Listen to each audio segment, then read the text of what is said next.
ದೇವರಾದ ಯೇಸು ಕ್ರಿಸ್ತನ ನಾಮದಲ್ಲಿ ನಿಮ್ಮೆಲ್ಲರಿಗೂ ನನ್ನ ಪ್ರೀತಿಯ ಅಭಿನಂದನೆಗಳು.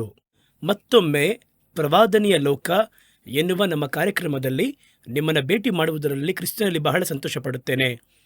ಕರ್ತನ ಸತ್ಯವೇದವನ್ನು ತೀಕ್ಷ್ಣವಾಗಿ ಸಂಶೋಧನೆ ಮಾಡಿ ಅದರಲ್ಲಿ ಮರೆಯಾಗಿರುವ ಕಾರ್ಯವನ್ನು ಅರ್ಥ ಮಾಡಿಕೊಳ್ಳಬೇಕು ಎನ್ನುವ ಆಸಕ್ತಿ ಎಲ್ಲರಿಗೂ ಬರುವುದಲ್ಲ. ಅದು ಕೆಲವರನ್ನು ನೋಡುವುದಾದರೆ ಒಂದು ಪ್ರತ್ಯೇಕ ಏರಿಯಾದಲ್ಲಿ ಹಾಗೆ ತೃಪ್ತಿಯಾಗ್ಬಿಡ್ತಾರೆ. ಅವರೇನು, ನಮಗೆ 4 ವಾಗ್ದಾನ ವಾಕ್ಯ ಗೊತ್ತು, ನಮಗೆ ಸ್ವಲ್ಪ ಹಾಡಕ್ಕೆ ಗೊತ್ತು, ಅಥವಾ ಕೆಲವು ಪ್ರವಾದನೆಗಳನ್ನು ದಾಟಿ ಸುವಾರ್ತೆಯಲ್ಲಿ ಕೆಲವೊಂದು ಭಾಗ ಗೊತ್ತು, ಅಷ್ಟು ತಿಳಿದಿದ್ದರೆ ಸಾಕು ಎಂಬುದಾಗಿ ಹೇಳಿ ಅದರಲ್ಲೇ ಸುತ್ತಾ ಇರ್ತಾರೆ. ಕೆಲವೊಬ್ಬರು ಕೀರ್ತನೆ ಓದ್ತಾ ಇರ್ತಾರೆ ಪ್ರಾರ್ಥನೆಗಿಂತ ಮುಂಚೆ. ಸತ್ಯವೇದದ ಯಾವೊಂದು ಬರಹ ಅಥವಾ ಅಕ್ಷರ ಅದು ಅಲಕ್ಷ್ಯ ಪಡಿಸಲ್ಪಡುವುದಲ್ಲ. ಅದು ನೇರವಾಗಿ ದೇವರು ಮಾತಾಡಿ ಹೇಳಿರುವಂತಹ ಕಾರ್ಯಗಳ ಹೆಸರೇ ಪ್ರವಾದನೆಗಳು. ಕರ್ತನು ಕೆಲಸವಿಲ್ಲದೆ ಇದು ಬೇಕಾದರೆ ಅದನ್ನು ಓದಿಕೊಳ್ಳ್ರಿ ಎಂಬುದಾಗಿ ಅದನ್ನು ಒಂದು ಚಾಯ್ಸ್ನಲ್ಲಿ ಬಿಡುವುದಕ್ಕೆ ಇಷ್ಟೊಂದು ಮಾತಾಡಿರ್ತಾರೆ. ಯೋಚನೆ ಮಾಡಿ ನೋಡಿ. ಕರ್ತನ ಸತ್ಯವೇದ ವಾಕ್ಯವೇ 75% ಭಾಗ ಪ್ರವಾದನೆಗಳಿಂದ ತುಂಬಲ್ಪಟ್ಟಿದೆ. ಪ್ರವಾದನೆ ಎನ್ನುವಂಥದ್ದು ದೇವರು ನೇರವಾಗಿ ತಮ್ಮ ಬಾಯಿಯ ಮುಖಾಂತರವಾಗಿ ಪ್ರವಾದಿಗಳ ಮುಖಾಂತರವಾಗಿ ಮಾತಾಡುವಂಥದ್ದು. ಹಾಗಾದರೆ ಇದೇ ಬಹಳ ಇದೆ. ಕರ್ತನು ಒಂದು ವೇಳೆ ಇದನ್ನು ಓದಿದ್ರೆ ಓದ್ಬೋದು. ಇದೆಲ್ಲ ನೋಡೋದಾದ್ರೆ ಒಂದು ಕಾಲದಲ್ಲಿ ಸ್ಕೂಲ್ನಲ್ಲಿ ಚಾಯ್ಸ್ನಲ್ಲಿ ಬಿಟ್ಬಿಟ್ಟು ಹೇಳ್ತಾರೆ ನೋಡಿ, ಆ ಥರ ಅಲ್ಲ ಇದು. ಇದರಲ್ಲಿ ಎಲ್ಲವೂ ನಾವು ಸ್ವೀಕರಿಸಬೇಕಾಗಿರುವುದು, ಓದಬೇಕಾಗಿರುವುದು, ಗಮನಿಸಬೇಕಾಗಿರುವುದು. ಹಾಗಾದರೆ ಕರ್ತನ ಪ್ರವಾದನಾ ವಾಕ್ಯಗಳು ಪ್ರತ್ಯೇಕವಾಗಿ ಕಡೆಯ ಕಾಲದಲ್ಲಿ ನಮ್ಮನ್ನು ಕಾಪಾಡುವುದಕ್ಕೆ ಅದುವೇ ನಮಗೆ ಸಹಾಯವಾಗಿರುತ್ತದೆ.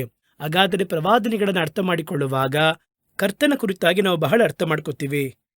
ನಾನು ನನ್ನ ಬಗ್ಗೆ ಮಾತಾಡ್ತಾನೆ ಇದ್ದೇನೆ, ಮನದಲ್ಲಿರುವಂಥ ಕಾರ್ಯ ಅಂತ ಹೇಳಿದ್ರೆ ಅದನ್ನು ಗಮನಿಸಿ ನೋಡುವುದಾದರೆ ನನ್ನ ಗುಣ ಏನು, ನನ್ನ ಕ್ಯಾರೆಕ್ಟರ್ ಏನು, ನನ್ನ ಮಾತಿನ ಮುಖಾಂತರವಾಗಿ ನೀವು ಒಬ್ಬನ ಅರ್ಥ ಮಾಡಿಕೊಳ್ಳಲು ಸಾಧ್ಯ.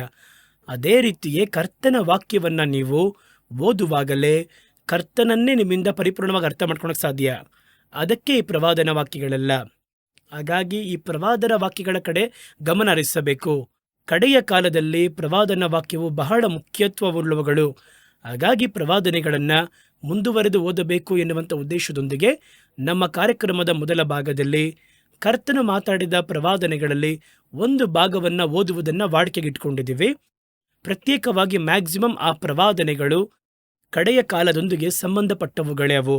ನಾನು ಈಗ ಓದುವಂತಹ ಪ್ರವಾದನೆಗೆ ಈಗ ನಾನು ಅರ್ಥ ಹೇಳುವುದಿಲ್ಲ.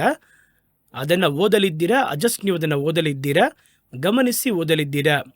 ಈಗ ಆ ವಾಕ್ಯವನ್ನು ಓದುವಾಗ ಆ ಒಂದು ಸತ್ಯವೇದ ಭಾಗವನ್ನು ಮೊದಲು ತೆಗೆದುಕೊಂಡು ನಾವು ಓದಬೇಕಾದ್ರೆ ನೀವು ಸೇರಿ ಅದನ್ನು ಹಾಗೆ ಓದಿರಿ. ಕರ್ತನ ಸತ್ಯವೇದ ನಮಗೆ ಒತ್ತು ಕೊಟ್ಟು ಹೇಳುವ ರೀತಿಯಲ್ಲಿ ಬರೀ ಸುಮ್ಮನೆ ಓದದೆ ಗಮನಿಸಿ ಓದಬೇಕು. ನಿಲ್ಲಿಸಿ ನಿಧಾನವಾಗಿ ಓದಿರಿ. ಆ ವಾಕ್ಯಗಳು ನಿಮಗೆ ಹಲವು ಪ್ರಕಟಣೆಗಳನ್ನು, ಹಲವು ಕಾರ್ಯವನ್ನು, ತಿಳಿಯದಿರುವ ಹಲವು ಕಾರ್ಯವನ್ನು ಪ್ರಕಟಿಸಿ ಮಾತಾಡುತ್ತದೆ. ಇವತ್ತು ನಾವು ಓದುವುದಕ್ಕೋಸ್ಕರ ಆರಿಸಿಕೊಂಡಿರುವಂತಹ ಪ್ರವಾದನೆಯ ಭಾಗ ಎಹೆಜ್ಕೇಲ್ ಪ್ರವಾದನೆಯ ಗ್ರಂಥ 38ನೇ ಅಧ್ಯಾಯ 1ರಿಂದ 12ರವರೆಗಿರುವಂತಹ ವಾಕ್ಯಗಳು. ಈ ವಾಕ್ಯಗಳನ್ನು ಈಗ ನಾವು ಓದಲು ಕೇಳಲಿದ್ದೇವೆ. ಬೈಬಲ್ ತಗೊಂಡಿದ್ದೀರಾ? ಏಕೆಂದರೆ ಬಹಳ ಮಂದಿ ಪ್ರವಾದನೆಯ ಪುಸ್ತಕವನ್ನು ಆಗಾಗ ತೆಗೆಯೋದೇ ಇರೋದ್ರಿಂದ ಸ್ವಲ್ಪ ಸಮಯ ಆಗುತ್ತೆ. ಹೆಂಗೋ ಅದನ್ನು ಕಂಡಿಡಿದು ತೆಗಿರಿ. ಈಗ ನಾವೆಲ್ಲ ಸೇರಿ ಆ ಪ್ರವಾದನ ಭಾಗವನ್ನು ಓದಲಿದ್ದೇವೆ. ಬನ್ನಿ ಓದೋಣ. ಯೆಹೋವನು ಈ ವಾಕ್ಯವನ್ನು ನನಗೆ ದಯಪಾಲಿಸಿದನು. ನರಪುತ್ರನೇ, ರೋಷಿನವರನ್ನು, ಮೆಷೇಕಿನವರನ್ನು, ತೂಬಲಿನವರನ್ನು ಆಳುವ ಮಾಗೋಗ್ ದೇಶದ ದೊರೆಯಾದ ಗೋಗನ ಕಡೆಗೆ ಮುಖ ಮಾಡಿ ಅವನಿಗೆ ಈ ದೈವೋಕ್ತಿಯನ್ನು ನುಡಿ. ಕರ್ತನಾದ ಯೆಹೋವನು ಇಂತೆನ್ನುತ್ತಾನೆ, ರೋಷ್, ಮೆಷೇಕ್, ತೂಬಲ್ ಜನಾಂಗಗಳ ಪ್ರಭುವಾದ ಗೋಗನೇ, ಆಹಾ, ನಾನು ನಿನಗೆ ವಿರುದ್ಧನಾಗಿ ನಿನ್ನನ್ನು ತಿರುಗಿಸಿ ನಿನ್ನ ದವಡೆಗೆ ಕೊಕ್ಕೆ ಹಾಕಿ ಈಚೆಗೆ ಎಳೆದು ಅಶ್ವಾರೂಢರು, ಕೇಡಿಯಪಾಣಿಗಳು, ಯಾರು ತಪ್ಪದೆ ವಿಚಿತ್ರಾಂಬರರು, ಖಡ್ಗಹಸ್ತರು ಆದ ರಾಹುತರ ದೊಡ್ಡ ತಂಡದಿಂದ ಕೂಡಿದ ನಿನ್ನ ಸೈನ್ಯವೆಲ್ಲವನ್ನು, ಯಾರು ತಪ್ಪದೆ ಎಡೆಯ ಶಿರಸ್ತ್ರಾಣಧಾರಿಗಳಾದ ಪರಾಸಿಯರು, ಕೂಷ್ಯರು, ಊಟ್ಯರು,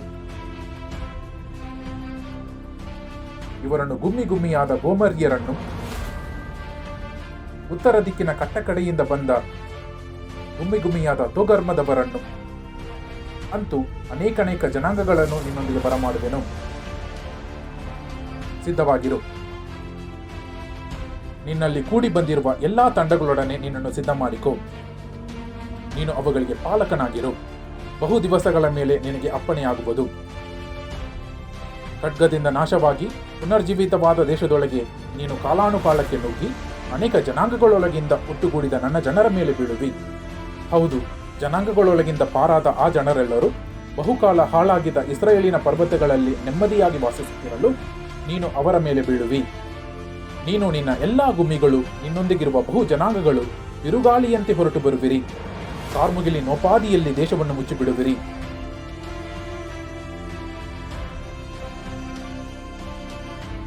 ಕರ್ತನಾದ ಯೆಹೋವನು ಇಂತೆನ್ನುತ್ತಾನೆ. ಆಗ ನಿನ್ನ ಮನಸ್ಸಿನಲ್ಲಿ ಆಲೋಚನೆಗಳು ಹುಟ್ಟುವವು. ನೀನು, ಆಹಾ, ನಾನು ಪೌಳಿಗೋಡೆ ಇಲ್ಲದ ಹಳ್ಳಿಪಳ್ಳಿಗಳು ತುಂಬಿದ ದೇಶವನ್ನು ನುಗ್ಗಿ ಅಗುಳಿ ಬಾಗಿಲು ಗೋಡೆಗಳಿಲ್ಲದೆ ನೆಮ್ಮದಿಯಿಂದ ನಿರ್ಭಯವಾಗಿರುವವರ ಮೇಲೆ ಬೀಳುವೆನು ಅಂದುಕೊಂಡು ಸೂರೆಗೆಯ್ದು ಕೊಳ್ಳೆ ಹೊಡೆಯಬೇಕೆಂತಲೂ ನಿರ್ಜನವಾಗಿದ್ದು ಜನಭರಿತವಾದ ಪ್ರದೇಶಗಳ ಮೇಲೆ ಕೈ ಮಾಡಬೇಕೆಂತಲೂ ಜನಾಂಗಗಳೊಂದಿಗೆ ಒಟ್ಟುಗೂಡಿ ತನ್ನ ಮೊದಲಾದ ಸೊತ್ತನ್ನು ಸಂಗ್ರಹಿಸಿಕೊಂಡು ಲೋಕದ ನಟ್ಟ ನಡುವೆ ವಾಸಿಸುವವರನ್ನು ಹತಿಸಬೇಕೆಂತಲೂ ಕುತಂತ್ರವನ್ನು ಕಲ್ಪಿಸುವಿ. ಯೆಹೆಜ್ಕೇಲ ಪ್ರವಾದನೆಯ ಪುಸ್ತಕ ಬರೀ ಪ್ರವಾದನೆಯ ಪುಸ್ತಕ ಮಾತ್ರ ಅಲ್ಲ, ಅದು ಹಲವು ಆತ್ಮಿಕ ಅನುಭವಗಳನ್ನು ಒಳಗೊಂಡಿರುವ ಪುಸ್ತಕ. ನಾನು ಬಹಳ ಬಯಸಿ ಓದುವಂಥ ಒಂದು ಪುಸ್ತಕ ಯೆಹೆಜ್ಕೇಲ್ ಪುಸ್ತಕ. ಯೆಹೆಜ್ಕೇಲ್ ಬರೀ ಪ್ರವಾದನೆಯನ್ನು ಮಾತ್ರ ಅವರು ಹೇಳದೆ, ಆ ಒಂದು ಪ್ರವಾದನೆಯನ್ನು ದೇವರು ಪ್ರಕಟಿಸುವಾಗ ತನ್ನೊಳಗೆ ಏನು ನಡೆಯಿತು, ನಾನು ಯಾವ ರೀತಿ ಅದನ್ನು ನೋಡಿದೆ, ನನ್ನ ಅನುಭವ ಯಾವ ರೀತಿ ಇತ್ತು ಎನ್ನುವುದೆಲ್ಲ ಸೇರಿ ಅದನ್ನು ಬರೆದಿರುತ್ತಾರೆ. ಅದನ್ನು ನಾವು ಓದಬೇಕಾದರೆ ಒಂದು ಆತ್ಮಿಕ ಅನುಭವದಲ್ಲಿ ಒಬ್ಬ ಮನುಷ್ಯನು ಹೋದರೆ ಇಷ್ಟೊಂದು ಅನುಭವಗಳನ್ನು ಆತ್ಮಿಕ ರೀತಿಯಲ್ಲಿ ಹೊಂದಿಕೊಳ್ಳಲು ಸಾಧ್ಯವಾ ಎಂಬುದಾಗಿ ನನ್ನ ಕಣ್ಗಳನ್ನು ತೆರೆದು ಬಿಟ್ಟ ಪುಸ್ತಕಗಳಲ್ಲಿ ಪ್ರಧಾನವಾದ ಸ್ಥಳವನ್ನು ವಹಿಸುವಂಥದ್ದು ಯೆಹೆಜ್ಕೇಲನ ಪ್ರವಾದನೆ ಗ್ರಂಥ. ಈ ಪುಸ್ತಕವನ್ನು ಓದಿಯೇ ನಾನು ಮುಂದುವರೆದು ಆ ಒಂದೊಂದು ಅನುಭವಗಳ ಕುರಿತಾಗಿಟ್ಟು ಪ್ರಾರ್ಥನೆ ಮಾಡ್ತಿದ್ದೆ. ಯೆಹೆಜ್ಕೇಲಿಗೆ ನೀವು ಕೊಟ್ಟ ರೀತಿಯಲ್ಲಿ ದೇವರೇ, ದೇಶಕ್ಕೆ ಮಾತಾಡಿದಂತಹ ಮಾತುಗಳಲ್ಲಿ ಇಷ್ಟೊಂದು ಅನುಭವ ಕೊಟ್ಟಿದ್ದೀರಲ್ಲ, ಪರಲೋಕಕ್ಕೆ ಕರೆದೊಯ್ತೀರಾ, ಬೇರೆ ಸ್ಥಳಕ್ಕೆ ಕರೆದೋಗಿ ನೀವು ನಿಲ್ಲಿಸ್ತೀರಾ, ಕಣ್ಣನ್ನು ತೆರೆಯುತ್ತೀರಾ, ಮಾತಾಡ್ತೀರಾ, ಹಿಂಗೆಲ್ಲ ಹೇಳಿ ಒಂದೊಂದು ಅನುಭವಕ್ಕೋಸ್ಕರವಾಗಿ ನಾನು ಹಲವು ಬಾರಿ ದೇವರ ಬಳಿ ಪ್ರಾರ್ಥನೆ ಮಾಡಿದುಂಟು. ಇವತ್ತು ನಾವು ಪ್ರವಾದನೆಯ ಅರಸರು, ಕಡೆಯ ಕಾಲದಕ್ಕೆ ಸಂಬಂಧಪಟ್ಟಂತಹ ಪ್ರವಾದನೆಗಳಲ್ಲಿ ಮುಂತಿಳಿಸಲ್ಪಟ್ಟಂತಹ ಕೆಲವು ಅರಸರು, ಇವರೆಲ್ಲ ಯಾರನ್ನ ಪ್ರತಿಬಿಂಬಿಸುತ್ತಾರೆ ಎಂದರೆ ಬರುವಂತಹ ಅಂತ್ಯಕ್ರಿಸ್ತನನ್ನು ಬಿಂಬಿಸುವವರಾಗಿದ್ದಾರೆ. ಹಾಗಾಗಿ ಇವರನ್ನ ಕಡೆಯ ಕಾಲದ ಪ್ರವಾದನೆಗಳಲ್ಲಿ ಪ್ರತ್ಯೇಕಿಸಿ ಮಾತಾಡಿದ್ದಾರೆ. ಅದರಲ್ಲಿ ಒಂದು ಭಾಗವನ್ನು ಇವತ್ತು ನಿಮಗೋಸ್ಕರವಾಗಿ ಓದಲಿದ್ದೇನೆ. ದಾನಿಯೇಲ್ ಪ್ರವಾದನೆ ಗ್ರಂಥ 11ನೇ ಅಧ್ಯಾಯ 36ರಿಂದ ಕೆಲವೊಂದು ವಾಕ್ಯಗಳು ನಾನು ನಿಮಗೆ ಓದುತ್ತೇನೆ. 45ರವರೆಗೂ ಇದೆ, ಅದನ್ನು ಓದಬೇಕು. ತೆಗೆದುಕೊಂಡಿದ್ದೀರಾ? ದಾನಿಯೇಲ 11ನೇ ಅಧ್ಯಾಯ 36ನೇ ವಾಕ್ಯದಿಂದ. ದಾನಿಯೇಲನು ಒಬ್ಬ ಬ್ರಹ್ಮಾಂಡವಾಗಿರುವ ಪ್ರವಾದಿ. ದಾನಿಯೇಲನ ಪ್ರವಾದನೆಗಳು ಬಹಳ ಎಲ್ಪಟ್ಟಿಲ್ಲ. ಹಲವು ಪುಸ್ತಕಗಳು ಬರೆದದ್ದು ಒಂದು ವೇಳೆ ನಮ್ಮ ಕೈಗೆ ಸಿಗದೆ ಹೋಗಿರ್ಬೋದು. ಅವರು ಬರೆದಿರುವವರೆಗೂ, ಮುಂತಿಳಿಸಿರುವವರೆಗೂ ಸತ್ಯವೇದದ ನಿಪುಣರು, ಸಂಶೋಧಕರು, ಎಲ್ಲರೂ ಸತ್ಯವೇದವನ್ನು ನಂಬದವರು ಕೂಡ ಇದು ದೇವರ ವಾಕ್ಯ ಎಂಬುದಾಗಿ ಆಶ್ಚರ್ಯಪಟ್ಟು ಸ್ವೀಕರಿಸಿಕೊಂಡಂತಹ ಪ್ರವಾದನೆಯ ಪುಸ್ತಕವೇ ದಾನಿಯೇಲ್. ಅವರು ಮಾತಾಡಿದಂತಹ ಕೆಲವು ಪ್ರವಾದನೆಗಳಲ್ಲಿಯೇ ಕಡೆಯ ಕಾಲದ ಬಹಳ ಕಾರ್ಯ ಮಾತಾಡಿದ್ದಾರೆ. ಅವುಗಳು ಬಹಳ ಆಳವಾದವುಗಳು, ಅರ್ಥ ತುಂಬಿರುವಂಥವುಗಳು. ಯೆಹೆಜ್ಕೇಲ್ ಬಗ್ಗೆ ನಮಗೆ ಹೇಳಿದ ರೀತಿಯಲ್ಲಿಯೇ ದಾನಿಯೇಲನಿಗೂ ಹಲವು ಆತ್ಮಿಕ ಅನುಭವಗಳೊಂದಿಗೆ ಸಂಪರ್ಕವಿರುವ ಒಬ್ಬ ದೈವ ಮನುಷ್ಯನು. ಅವರು ಬರೆದಿರುವಂತಹ ಕಡೆಯ ಕಾಲದ ಕುರಿತಾಗಿರುವ ಒಂದು ಪ್ರವಾದನೆ. ಕಡೆಯ ಕಾಲ ನೋಡಿ, ನಮ್ಮ ಕಾಲವನ್ನು ದಾಟಿ ಇನ್ನು ಮುಂದೆ ಭೂಮಿ ಅಳಿಯುವ ಕಾಲದಲ್ಲಿಯೇ ಬರುವಂಥದ್ದಾಗಿದೆ. ಆದರೆ ದಾನಿಯೇಲ್ ಕಾಲದಲ್ಲಿ ಇನ್ನು ಯೇಸು ಕೂಡ ಬಂದಿಲ್ಲ. ಯೇಸು ಬರುವುದಕ್ಕಿಂತ ಮುಂಚೆ ಯೇಸುವಿನ ಎರಡನೆಯ ಬರುವಿಕೆ ಕುರಿತಾಗಿ, ಅದಕ್ಕೆ ಸಂಬಂಧಪಟ್ಟ ಕಾಲಗಳ ಕುರಿತಾಗಿ ಪ್ರವಾದನೆಯುಕ್ತವಾಗಿ ಮುಂತಿಳಿಸಿದವರು ದಾನಿಯೇಲನು. ಈ ವಾಕ್ಯವನ್ನು ಓದೋಣವಾ? ಏನ ತೆಗೆದುಕೊಂಡಿದ್ದೀರಾ? ಗಮನವಾಗಿ ಓದ್ತೀನಿ, ಕೇಳಿ. ರಾಜನು, ಮೊದಲು ಅರಸನ ಬಗ್ಗೆ ಹೇಳಲ್ಪಟ್ಟಿದೆ, ಮನಸ್ಸು ಬಂದ ಹಾಗೆ ನಡೆದು ತಾನು ಎಲ್ಲ ದೇವರುಗಳಿಗಿಂತ ದೊಡ್ಡವನೆಂದು ತನ್ನನ್ನು ಹೆಚ್ಚಿಸಿಕೊಂಡು ಉಬ್ಬಿ ದೇವಾದಿ ದೇವನನ್ನ ಮಿತಿಮೀರಿ ದೂಷಿಸಿ ನಿಮ್ಮ ಮೇಲಿನ ದೇವೋಗ್ರವು ತೀರುವ ತನಕ ವೃದ್ಧಿಯಾಗಿರುವನು. ದೈವ ಸಂಕಲ್ಪವು ನೆರವೇರಲೇಬೇಕು. ಅವನು ತನ್ನ ಪಿತೃಗಳ ದೇವರುಗಳನ್ನಾಗಲಿ ಸ್ತ್ರೀಯರು ಮೋಹಿಸುವ ದೇವರನ್ನಾಗಲಿ ಯಾವ ದೇವರನ್ನಾಗಲಿ ಲಕ್ಷಿಸನು. ಎಲ್ಲ ದೇವರುಗಳಿಗಿಂತ ತನ್ನನ್ನು ಹೆಚ್ಚಿಸಿಕೊಳ್ಳುವನು. ಕುಲ ದೇವರಿಗೆ ಬದಲಾಗಿ ದುರ್ಗಾಭಿಮಾನಿ ದೇವರನ್ನು ಘನಪಡಿಸುವನು. ಪಿತೃಗಳಿಗೆ ತಿಳಿಯದ ದೇವರನ್ನು ಬೆಳ್ಳಿ ಬಂಗಾರದಿಂದಲೂ ರತ್ನಗಳಿಂದಲೂ ಅಮೂಲ್ಯ ವಸ್ತುಗಳಿಂದಲೂ ಸೇವಿಸುವನು. ಬರುವಂತಹ ಒಬ್ಬ ರಾಜ, ಅವನ ಕ್ಯಾರೆಕ್ಟರ್, ಅವನೇನೆಲ್ಲ ಮಾಡ್ತಾನೆ, ಅವನ ಕ್ರಿಯೆಗಳು ನಮಗೆ ಸ್ಪಷ್ಟವಾಗಿ ಹೇಳ್ತದೆ ನೋಡಿ. ಅಂತ್ಯಕಾಲದಲ್ಲಿ ದಕ್ಷಿಣ ರಾಜನು ಉತ್ತರ ರಾಜನ ಮೇಲೆ ಬೀಳಲು ಅವನ ಮೇಲೆ ಬೀಳ್ತಾನಂತೆ ನೋಡಿ. ದಕ್ಷಿಣ ದಿಕ್ಕಿನ ರಾಜ, ಮೊದಲು ಒಬ್ಬ ರಾಜನನ್ನು ನೋಡಿದ್ವಿ, ತನಗೆ ಮನಬಂದಂತೆ ನಡೆದುಕೊಳ್ಳುವಂತಹ ಒಬ್ಬ ರಾಜ. ಅವನು ತನ್ನನ್ನು ಹೆಚ್ಚಿಸಿಕೊಳ್ಳುತ್ತಾನೆ, ಅವನ ಬಗ್ಗೆ ಬಹಳ ಕ್ಯಾರೆಕ್ಟರ್ಸ್ ಇತ್ತಲ್ಲಿ. ಅವನೊಬ್ಬ ರಾಜ. ಎರಡನೇದಾಗಿ ಒಬ್ಬ ರಾಜ ದಕ್ಷಿಣ ದಿಕ್ಕಿನಿಂದ ಬರುವಂಥ ರಾಜ. ದಕ್ಷಿಣದ ರಾಜ ಅವನ ಮೇಲೆ ಬೀಳುವನು. ಹಾಗಾದರೆ ಮೊದಲೊಬ್ಬ ರಾಜ ಅಂತ ಬರ್ಕೊಂಡು ಮನಬಂದಂತೆ ನಡೆದುಕೊಳ್ಳುವ ರಾಜ. ಈ ಭಾಗದಲ್ಲಿ ತೋರಿಸಲ್ಪಟ್ಟಿರುವಂತಹ ಎರಡನೆಯ ರಾಜ ದಕ್ಷಿಣ ದಿಕ್ಕಿನ ರಾಜ. ಇವನು ಬೇರೆ, ಅವನು ಬೇರೆ.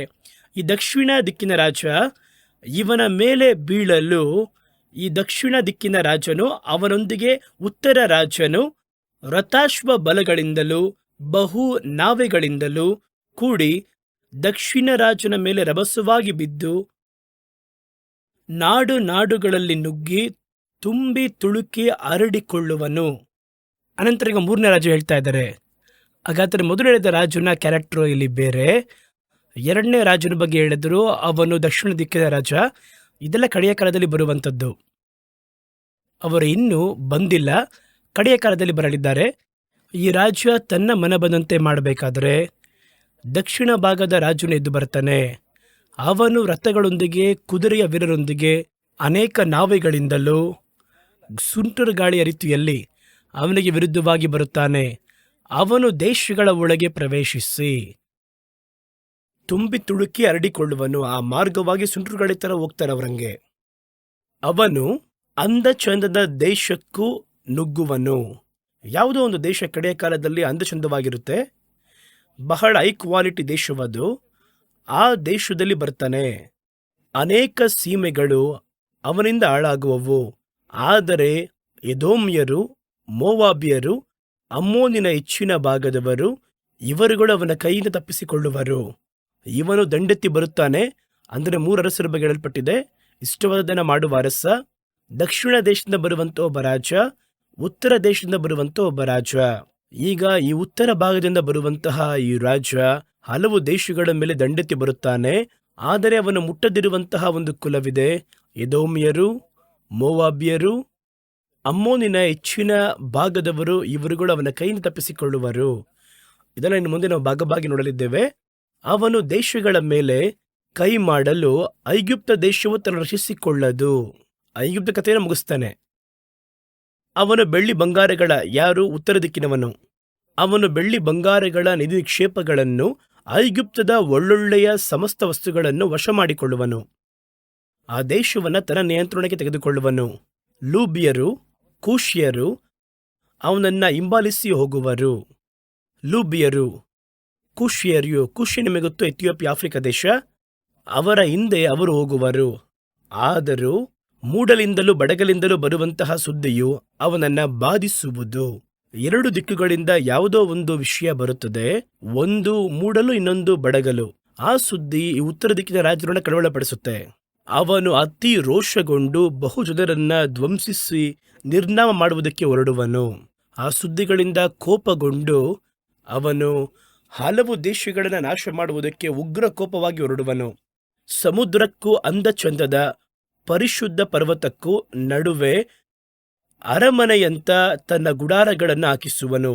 ಆಹಾ, ಅವನು ಕೊನೆಗಾಣುವನು, ಯಾರು ಅವನಿಗೆ ಸಹಾಯ ಮಾಡರು ಎಂದು ಬರೆಯಲ್ಪಟ್ಟಿದೆ.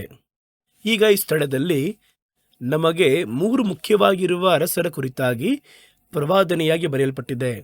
ಒಂದು, ಮನಬಂದಂತೆ ನಡೆದುಕೊಳ್ಳುವ ರಾಜ. ಮತ್ತೊಂದು, ದಕ್ಷಿಣದಿಂದ ಹೊರಟು ಬರುವಂತಹ ರಾಜ.